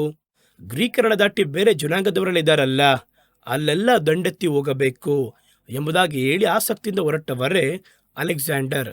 ಅವರ ಮರಣ ಕ್ರಿಸ್ತ ಪೂರ್ವ 333ರಲ್ಲಿ, ಅಂದರೆ ಅವರ 32ನೆಯ ವರ್ಷದಲ್ಲಿ ಅವರು ಮರಣವನ್ನು ಹೊಂದಿದರು. ಚಿಕ್ಕ ವಯಸ್ಸಲ್ಲಿ 32 ವಯಸ್ಸಲ್ಲಿ ಮರಣ ಹೊಂದಿದರು. ಅನಂತರ ಇದು ಬಂದು ಮೊದಲ ಚರಿತ್ರೆಯನ್ನು ಓದಿರಿ. ಅವರ ಮರಣ 323ರಲ್ಲಿ ಕ್ರಿಸ್ತನಿಗಿಂತ ಮುಂಚೆ ಸಂಭವಿಸಿತ್ತು. 32 ವಯಸ್ಸಲ್ಲಿ ಸತ್ತೋದ್ರು. ಇವಾಗ ನಂತರ ಏನು ನಡೆಯುತ್ತೆ? ಇವರ ಮರಣದ ನಂತರ ಇವರಿಗೆ 4 ಅಧಿಕಾರಿಗಳು, 4 ಸೇನಾಧಿಪತಿಗಳಿದ್ದರು. ಸೇನಾಧಿಪತಿ ಅಂತ ಹೇಳ್ತೀವಲ್ವಾ, 4 ಅಧಿಪತಿ ಇದ್ದರು. ಅವರು ಏನು ಮಾಡಿದ್ರು? ಇವರು ಸತ್ತ ಕೂಡಲೇ ಅವರ ಹೆಂಡತಿಗೂ ಅವರಿಗೆ ಚಿಕ್ಕ ವಯಸ್ಸಾಗ್ತಾನೆ ಇರುತ್ತೆ. ಅವರಿಗೆ ಚಿಕ್ಕ ಮಗುವಿತ್ತು. ಈ 4 ಜನ, 4 ಸೇನಾಧಿಪತಿ ಒಟ್ಟಿಗೆ ಸೇರಿ ಈ ರಾಜ್ಯವನ್ನು ನಾವು ತೆಗೆದುಕೊಳ್ಳೋಣ ಎಂಬುದಾಗಿ ಹೇಳಿ ಅವರ ವಂಶವನ್ನು ನಾಶ ಮಾಡಿ, ಹೆಂಡತಿಯನ್ನು ಕೊಲೆ ಮಾಡಿ, ಮಗುವನ್ನು ಕೂಡ ಅವರು ನಾಶ ಮಾಡಿ, ನಾಳೆ ಇವನು ಎದ್ದೇಳಬಾರ್ದು ಅಂತೇಳಿ ತಮ್ಮ ಒಳಗೆ, ಈ 4 ಮಂದಿಯ ಒಳಗೆ ಈ ದೇಶವನ್ನು ಭಾಗ ಮಾಡಿಕೊಂಡ್ರು. ಭಾಗ ಮಾಡ್ಬೇಕಾದ್ರೆ ಏನು ಮಾಡಿದ್ರು ಗೊತ್ತಾ? ಯಾವ ರೀತಿ ಈ ದೇಶವನ್ನು, ಇಷ್ಟು ದೊಡ್ಡದ ಗ್ರೀಕ್ ಸಾಮ್ರಾಜ್ಯವನ್ನು ಯಾವ ರೀತಿ ಭಾಗ ಮಾಡೋಂತ ನೋಡಬೇಕಾದ್ರೆ ಅವರು ಹೇಳಿದ್ರು 4 ದಿಕ್ಕಿದೆ ಅಲ್ವಾ, ಒಂದೊಂದು ದಿಕ್ಕಿನ ಹೆಸರಲ್ಲಿಯೂ ಒಂದು ರಾಜ್ಯವನ್ನು ವಿಭಾಗ ಮಾಡೋಣ. ಉತ್ತರ ರಾಜ್ಯ, ದಕ್ಷಿಣ ರಾಜ್ಯ, ಪೂರ್ವ ರಾಜ್ಯ, ಪಶ್ಚಿಮ ರಾಜ್ಯ ಎಂಬುದಾಗಿ 4 ವಿಭಾಗ ಮಾಡೋಣ ಎಂಬುದಾಗಿ ಹೇಳಿ ಅರಮನೆಯ ಒಳಗೆ ಅವರು ಒಳಗೆ ನುಗ್ಗಿ ರಾಣಿಯನ್ನು ಕೊಲೆ ಮಾಡಿ, ಮಕ್ಕಳನ್ನು ಕೊಲೆ ಮಾಡಿ, ರಾಜ್ಯವನ್ನು ವಶಪಡಿಸಿಕೊಂಡು 4 ಸೇನಾಧಿಪತಿಗಳು, 4 ಸೇನಾಧಿಪತಿಗಳ ಹೆಸರು ನಿಮಗೆ ಹೇಳ್ತೀನಿ ಕೇಳಿ. ಒಬ್ಬರ ಹೆಸರು ಪ್ಲಟೋಮಿ ಎಂಬುದಾಗಿ, ಎರಡನೆಯವನ ಹೆಸರು ಸೆಲ್ಯುಲಸ್ ನಿಕೇಟಾರ್ ಎನ್ನುವವನು, ಮೂರನೆಯ ವ್ಯಕ್ತಿಯ ಹೆಸರು ಲೈಸಿಮ್ಯಾಕಸ್. ಇವರನ್ನ ಆಂಟಿಯೋಕ್ ಎಂಬುದಾಗಿಯೂ ಕರೆಯುತ್ತಾರೆ, ಅಂತ್ಯೋಕ. ಕೊನೆಯದಾಗಿ ಒಂದು ಸೇನಾಧಿಪತಿ ಇದ್ದಾರೆ, ಅವರ ಹೆಸರು ಕಸಾಂಡರ್ ಎನ್ನುವಂಥದ್ದು. ಇವರು 4 ಮಂದಿ ರಾಜ್ಯವನ್ನು ವಿಭಾಗ ಮಾಡಿಕೊಂಡ್ರು ಕೂಡ ಹಲವು ವರ್ಷಗಳು ಒಬ್ಬರ ಕೈವಶದಲ್ಲಿರುವ ಇನ್ನೊಬ್ಬರು ಕಿತ್ತುಕೊಳ್ಳಬೇಕು ಎಂಬುದಾಗಿ ಹೇಳಿ ಯುದ್ಧ ಮಾಡುತ್ತಲೇ ಇದ್ದರು. ಎಷ್ಟು ದಿನ? 322ರಿಂದ 281ರವರೆಗೂ ಹಲವು ವರ್ಷಗಳು ಇವರ ನಡುವೆ ಯುದ್ಧ ನಡೀತಾ ಇತ್ತು. ಇವರಲ್ಲಿ ಈ 4 ವಿಭಾಗ ಮಾಡಿದ್ರಲ್ಲ, ಈ ಅಲೆಕ್ಸಾಂಡರ್ ನಡೆದಂತಹ ದೇಶಗಳಲ್ಲಿ ಇಸ್ರೇಲ್ ದೇಶ ಕೂಡ ಒಂದು. ಅದು ಕೂಡ ಗ್ರೀಕ್ ಸಾಮ್ರಾಜ್ಯದ ಕಂಟ್ರೋಲಲ್ಲೇ ಇತ್ತು. ಆಗ ಈ 4 ವಿಭಾಗ ಮಾಡಬೇಕಾದ್ರೆ ಇವರಲ್ಲಿ ಸೆಲ್ಯೂಕಸ್ ಎನ್ನುವವರು ಸಿರಿಯಾವನ್ನು ಒಳಗೊಂಡಿರುವಂತಹ ಇಸ್ರೇಲ್ಗೆ ಉತ್ತರ ಭಾಗದಲ್ಲಿದ್ದಂತಹ ಪ್ರಾಂತ್ಯವನ್ನು ಪರಿಪೂರ್ಣವಾಗಿ ತನಗೋಸ್ಕರ ತೆಗೆದುಕೊಂಡರು. ಸಿರಿಯಾ ದೇಶವನ್ನು ಅಂಟಿಕೊಂಡಿರುವಂತಹ ಭಾಗ ಅದೆಲ್ಲ ಬಂದು ನಾರ್ತ್, ಗ್ರೀಕ್ ಸಾಮ್ರಾಜ್ಯದ ನಾರ್ತ್ ಕಿಂಗ್ಡಮ್. ಯಾಕೆ ಇದನ್ನು ಒತ್ತು ಕೊಟ್ಟು ಹೇಳ್ತಾ ಇದ್ದೀನಿ ಅಂದರೆ, ಇನ್ನು ಮುಂದೆ ಉತ್ತರ ದಿಕ್ಕಿನ ರಾಜ ಅಂತ ಹೆಸರು ಬರುತ್ತೆ, ದಕ್ಷಿಣ ಭಾಗದ ರಾಜ ಅಂತ ಹೆಸರು ಬರುತ್ತೆ. ಇದರಲ್ಲಿ ಸೆಲ್ಯೂಕಸ್ ಎನ್ನುವವರೇ ಸಿರಿಯಾ ಪ್ರಾಂತ್ಯವನ್ನು, ಉತ್ತರ ಭಾಗವನ್ನು ತನಗೋಸ್ಕರವಾಗಿ ತೆಗೆದುಕೊಂಡು ಆಳ್ವಿಕೆ ಮಾಡಿದರು. ಅದೇ ರೀತಿ ಪ್ಲಟೋಮಿ ಎನ್ನುವವರು ಇಸ್ರೇಲ್ಗೆ ದಕ್ಷಿಣ ಭಾಗ ಇರುವಂತಹ ಐಗುಪ್ತ್ಯವನ್ನು ಒಳಗೊಂಡಿರುವಂತಹ ಪ್ರಾಂತ್ಯವನ್ನು, ಕೆಳಗೆ ಐಗುಪ್ತ್ಯವನ್ನು ಒಳಗೊಂಡಿರುವಂತಹ ಹಲವು ಪ್ರಾಂತ್ಯವನ್ನು, ಆಫ್ರಿಕಾ ದೇಶಗಳು, ಇವೆಲ್ಲವನ್ನ ಸೇರಿಸಿ ಆ ಪ್ಲಟೋಮಿ ಎನ್ನುವವರು ತನ್ನ ರಾಜ್ಯವಾಗಿ ಇಟ್ಕೊಂಡಿದ್ರು. ನೋಡಿ, ಇಸ್ರೇಲ್ ದೇಶದ ಉತ್ತರ ಭಾಗದಲ್ಲಿ ಸೆಲ್ಯೂಕಸ್ನ ರಾಜ್ಯ ಮೇಲೆ, ಕೆಳಗೆ ಈ ದಕ್ಷಿಣ ಭಾಗದಲ್ಲಿ ಪ್ಲಟೋಮಿಯ ರಾಜ್ಯ. ಎರಡರ ನಡುವೆ ಇಸ್ರೇಲ್ ದೇಶ ಸಿಕ್ಕಿ ಹಾಕಿಕೊಂಡಿತು. ಅಲೆಕ್ಸಾಂಡರ್ನ ರಾಜ್ಯ 4 ವಿಭಾಗವಾಗುತ್ತೆ ಎನ್ನುವುದನ್ನು ದಾನಿಯೇಲ್ ಎಷ್ಟು ನಿಖರವಾಗಿ ಹೇಳ್ತಾರೆ ನೋಡಿ. ಅವ್ರು ಹೇಳ್ತಾರೆ, 3ನೇ ವಾಕ್ಯವನ್ನು ಓದಿದ್ರೆ ನೀವಾಗಲೇ, ಒಂದು ಪ್ರಬಲವಾದ ಒಬ್ಬ ಅರಸನು ಎದ್ದು, ಹಂಗೆ ಬರೆಯಲ್ಪಟ್ಟಿದೆ ನೋಡಿ, ಅವನೇನು ಮಾಡ್ತಾನೆ ಅಂತ ಹೇಳಿದ್ರೆ, ಆ 3ನೇ ವಾಕ್ಯವನ್ನು ಓದುತ್ತೇನೆ, ಗಮನಿಸಿ. ಒಬ್ಬ ಪರಾಕ್ರಮಶಾಲಿಯಾದ ರಾಜನು ಎದ್ದು ಮಹಾಪ್ರಭುತ್ವದಿಂದ ಆಳುತ್ತಾ. ನಿಮಗೆ ಹಲವು ಅರಸರ ಹೆಸರು ಗೊತ್ತಿಲ್ಲ, ಆದರೆ ಇವತ್ತಿರುವ ತಲೆಮಾರಿನವರೆಗೂ ಅಲೆಕ್ಸಾಂಡರ್ ಹೆಸರು ಎಲ್ಲರಿಗೂ ಗೊತ್ತು. ಸೆಲ್ಯೂಕಸ್ ಹೆಸರು ಕೂಡ ಭಾಳ ಜನ ಗೊತ್ತಿಲ್ಲ, ಅಲೆಕ್ಸಾಂಡರ್ ಎಲ್ಲರೂ ಗೊತ್ತು. ಅಷ್ಟೊಂದು ಮಹಾಪ್ರಭುತ್ವವಾದ ಅರಸನೇ ಇದ್ದು ತನಗೆ ಇಷ್ಟ ಬಂದಂತೆ ಮಾಡ್ತಾನೆ. 4ನೇ ವಾಕ್ಯ ಏನು ಹೇಳುತ್ತದೆ? ಅವನು ಎದ್ದ ನಂತರ ಅವನ ರಾಜ್ಯವು ಒಡೆದು ಹೋಗಿ, ಅವನು ಗತಿಸಿ ಹೋಗಿ ಸತ್ತು ಹೋದ ನಂತರ ಅವನ ರಾಜ್ಯ ಒಡೆದು ಹೋಗಿ 4 ದಿಕ್ಕುಗಳಿಗೂ 4 ಪಾಲಾಗುವುದು. ಒಂದು 500 ವರ್ಷಕ್ಕಿಂತ ಹಿಂದೆ ಒಂದು ಸಾಮ್ರಾಜ್ಯದ ಕಥೆಯನ್ನ ನಡೆಯುವಂಥದ್ದನ್ನು ಇಷ್ಟು ನಿಖರವಾಗಿ ಬರೆಯಲಿಕ್ಕೆ ಸಾಧ್ಯನಾ? ಅವರು ರಾಜ್ಯಗಳನ್ನು ವಿಭಾಗ ಮಾಡಬೇಕಾದ್ರೆ ದಿಕ್ಕುಗಳ ದಿಸೆಯಲ್ಲಿ ಹಿಡಿತಾರೆ ಎಂಬುದಾಗಿ ಚರಿತ್ರೆಯಲ್ಲಿ ಅವರಾಗಿ ವಿಭಾಗ ಮಾಡೋರಿಗೆ ಗೊತ್ತಿಲ್ಲ. ಆದರೂ ಇದು ಮುಂಚಿತವಾಗಿ ತೀರ್ಮಾನಿಸಲ್ಪಟ್ಟದ್ದು. ಆದ್ದರಿಂದ ಯಾಕೆ ಇದನ್ನು ಒತ್ತು ಕೊಟ್ಟು ಹೇಳ್ತಾ ಇದ್ದೀನಿ ಅಂದರೆ, ದಾನಿಯೇಲ ಹೇಳಿದಂತಹ ಪ್ರವಾದನೆಗಳು ಒಂದು ಕೂಡ ಅಲಕ್ಷ್ಯಪಡಿಸಬಾರದು. ಏನು ನಡೆಯುತ್ತೆ ನೋಡಿ, ಅವನ ರಾಜ್ಯ ಒಡೆದು ಹೋಗಿ 4 ದಿಕ್ಕುಗಳಿಗೂ 4 ಪಾಲಾಗುವುದು. ಅದು ಅವನ ಸಂತತಿಗೆ ಭಾಗವಾಗದು. ಅವನ ಮಗನಿಗೆ ಹೋಗುವುದಿಲ್ಲ, ಅವನ ಸಂತತಿಗೆ ಹೋಗಲ್ಲ. ಅವನ ಆಳ್ವಿಕೆಯಲ್ಲಿ ಪ್ರಬಲವಾಗಿದ್ದಂತೆ ಇನ್ನೂ ಪ್ರಬಲವಾಗುವುದು. ಆ ರಾಜ್ಯ ಕೀಳಲ್ಪಟ್ಟು 4 ಮಾತ್ರವಲ್ಲದೆ ಇತರರಿಗೆ ಪಾಲಾಗುವುದು. ಅವನ ಸೇನಾಧಿಪತಿಗಳಿಗೆ ಹೋಗುತ್ತೆ. ಹಾಗಾದರೆ ಅವನ ಕುಲಕ್ಕೆ ಸೇರಿದ ಬೇರೆ ಯಾರಿಗೂ ಬರಲ್ಲ ಒಂದು ರಾಜ್ಯ, ಅವನ ಮಗನಿಗೂ ಬರುವುದಿಲ್ಲ. 4 ದಿಕ್ಕುಗಳ ಆಧಾರದಲ್ಲಿ ವಿಭಾಗವಾಗುತ್ತೆ ಎಂಬುದಾಗಿ ಮೊದಲ ಸಾಮ್ರಾಜ್ಯದ ಕುರಿತಾಗಿ ಅವರು ಬರೆದಂತಹ ಪ್ರವಾದನೆ. ಈ ಭಾಗದಲ್ಲಿ ಹೇಳಲ್ಪಟ್ಟಿರುವಂತಹ ಉತ್ತರ ದಿಕ್ಕಿನ ದೇಶ ಎನ್ನುವಂಥದ್ದು ಆ 1ರಿಂದ ಓದುವುದಲ್ಲ. ಅದನ್ನು ನೀವು ಮುಂದೆ ಓದಿದ್ರೆ ಉತ್ತರ ದಿಕ್ಕು, ದಕ್ಷಿಣ ದಿಕ್ಕು ಅಂತ ಬರುತ್ತೆ. ಈ ಉತ್ತರ ದಿಕ್ಕು ಎನ್ನುವಂಥ ದೇಶವು, ದಕ್ಷಿಣ ದಿಕ್ಕು ಎನ್ನುವಂತಹ ದೇಶವು ಬೇರೆ ಬೇರೆ. ದಾನಿಯೇಲ 11:36 ಬರುವಂತಹ ಆ ಭಾಗದಲ್ಲಿ ಬರುವಂತಹ ಉತ್ತರ ದಿಕ್ಕು, ದಕ್ಷಿಣ ದಿಕ್ಕು ಬೇರೆ ಬೇರೆಯಾದದ್ದು. ಮೊದಲ ಭಾಗದಲ್ಲಿ ಹೇಳಲ್ಪಟ್ಟಿರುವಂತಹ ಉತ್ತರ ದಕ್ಷಿಣ ದೇಶಗಳೆನ್ನುವುದು ಅದರ ಕುರಿತಾಗಿರುವ ಮಾಹಿತಿ 100 ವರ್ಷಗಳನ್ನು ಒಳಗೊಂಡಿರುವಂಥದ್ದಾಗಿದೆ. ಇದಕ್ಕಾದ ಅರಸರು ಒಬ್ಬನೇ ವ್ಯಕ್ತಿಯಲ್ಲ. ಸೆಲ್ಯೂಕಸ್ ನೇತೃತ್ವದಲ್ಲಿ ಒಬ್ಬನೇ ರಾಜ್ಯ ಅಲ್ಲ ಅವನು. ಹಲವರು ಅನೇಕರು ಹಿಂದೆ ಬಂದರೂ ಅದು ಉತ್ತರ ದೇಶವಾಗಿ ಅಲ್ಲಿ ಇತ್ತು. ಅದೇ ರೀತಿ ಪ್ಟೋಲೆಮಿಯ ವಂಶದಲ್ಲಿ ಹಲವು ಅರಸರು ಆಳ್ವಿಕೆಯನ್ನು ಮಾಡಿದ್ರು. ಅದು ದಕ್ಷಿಣ ದೇಶ ಎಂಬುದಾಗಿ ಎಣಿಸಲ್ಪಟ್ಟಿತ್ತು. ಸೆಲ್ಯೂಕಸ್ನ ವಂಶಕ್ಕೆ ಸೇರಲ್ಪಟ್ಟಂತಹ ಅರಸರು, ಅವರು ಸೆಲ್ಯೂಕಸ್ ಸೇರಲ್ಪಟ್ಟಂತಹ ಅರಸರು ಎಂಬುದಾಗಿ ವಿಭಜಿಸಲ್ಪಡಬೇಕು. ಇದೆಲ್ಲ ಹಾಗೆ ನೆರವೇರಿಸಲ್ಪಟ್ಟಿತ್ತು. ಆರಂಭದಲ್ಲಿ ಸಿರಿಯಾದಲ್ಲಿ ಸೆಲ್ಯೂಸೈಡ್ ಅರಸರು ಐಗುಪ್ತ ಪ್ಟೋಲೆಮಿಗೆ ವಿಧೇಯರಾಗಿದ್ದು, ಕಾಲಕ್ರಮೇಣ ಅಧಿಕ ಶಕ್ತಿ ಉಳ್ಳವರಾಗಿ ಮಾರ್ಪಟ್ಟರವರು. ಆದ್ದರಿಂದ ದಕ್ಷಿಣದ ಅರಸನು ರಾಜ್ಯಗಳನ್ನು ಒಗ್ಗೂಡಿಸುವುದಕ್ಕಾಗಿ ಅವರು ಕಾರ್ಯಗಳನ್ನು ನೆರವೇರಿಸಿದರು. ಹಾಗಾದರೆ ಮೊದಲ ಭಾಗದಲ್ಲಿ ನಾವು ನೋಡುವಂತಹ ದಕ್ಷಿಣ ಭಾಗದ ಅರಸ, ಉತ್ತರ ದಿಕ್ಕಿನ ರಾಜ್ಯ, ಅದಕ್ಕಿಂತ ಮುಂಚೆ ಮನಬಂದಂತೆ ನಡೆದಂತಹ ಪ್ರಬಲವಾದ ಒಬ್ಬ ರಾಜ್ಯ, ಇವರೆಲ್ಲರೂ ಬೇರೆ ಅರಸರನ್ನು ಸೂಚನೆ ಮಾಡಿದ್ರು. ಇನ್ನು ಈ ಕಡೆಯ ಕಾಲದಲ್ಲಿ ಒಬ್ಬ ದಕ್ಷಿಣ ರಾಜ್ಯ ಬರ್ತಾನಲ್ಲ, ಆ ದಕ್ಷಿಣ ರಾಜ್ಯನಿಗೆ ನೀವು ಮೊದಲ ಭಾಗದಲ್ಲಿ ಓದಂತಹ ದಕ್ಷಿಣ ರಾಜ್ಯನು, ಈ ಉತ್ತರ ದಿಕ್ಕಿನ ರಾಜ್ಯನಿಗೆ ನೀವು ಮೊದಲು ಓದಿದಂತಹ ಉತ್ತರ ದಿಕ್ಕಿನ ರಾಜ್ಯನು, ಅವನ ಕ್ರಿಯೆಗಳು ನೆರಳಾಟವಾಗಿರುವುದು. ಇದನ್ನಿಟ್ಟು ನೀವು ನೋಡುವುದಾದರೆ ಹಿಂದೆ ಬರುತ್ತೆ ನೋಡಿ, ಈ ದಕ್ಷಿಣ ದಿಕ್ಕಿನ ರಾಜ್ಯ ಏನೆಲ್ಲ ಮಾಡ್ತಾನೆ, ಮೊದಲು ಹೇಳಿದಂತಹ ದಕ್ಷಿಣ ರಾಜ್ಯ ಏನೆಲ್ಲ ಮಾಡಿದ್ನೋ ಅದೇ ರೀತಿ ಗುಣವನ್ನೇ ಇವನಲ್ಲಿ ಪ್ರಕಟಪಡಿಸುತ್ತಾನೆ. ಅವರ ದೇಶವೇ ಬೇರೆ, ಇವರ ದೇಶವೇ ಬೇರೆ. ಅದೇ ರೀತಿ ಕಾಪಿ ಹೊಡೆದಂತೆ ಹಲವು ಕಾರ್ಯಗಳು ಬರುತ್ತದೆ. ಅದನ್ನು ವಿವರವಾಗಿ ನೋಡಲಿದ್ದೇವೆ. ಬಹಳ ಆಶ್ಚರ್ಯವಾಗಿರುತ್ತೆ. ಮುಂದಿನ ವಾರ ಇದರ ಮುಂದಿನ ಭಾಗವನ್ನು ಸಂಶೋಧನೆ ಮಾಡಿ ನೋಡಲಿದ್ದೇವೆ. ಪ್ರವಾದನೆಗಳು ಎಷ್ಟು ಸತ್ಯವಾದವುಗಳು, ಪ್ರವಾದನೆಗಳು ಎಷ್ಟು ಆಶ್ಚರ್ಯವಾದವುಗಳು ಎನ್ನುವುದನ್ನು ಕರ್ತನ ಸತ್ಯವೇದ ಸ್ಪಷ್ಟವಾಗಿ ನಮಗೆ ವಿವರಿಸುತ್ತದೆ.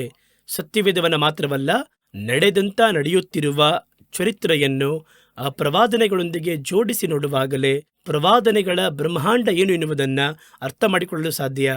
ಹಾಗಾದರೆ ಇವರು ಒಬ್ಬೊಬ್ಬರಿಗೆ ಮುಂಗುರುತಾಗಿ ಇದ್ದಾರೆ ಎನ್ನುವುದನ್ನು ಮನದಲ್ಲಿಟ್ಟುಕೊಳ್ಳಿರಿ.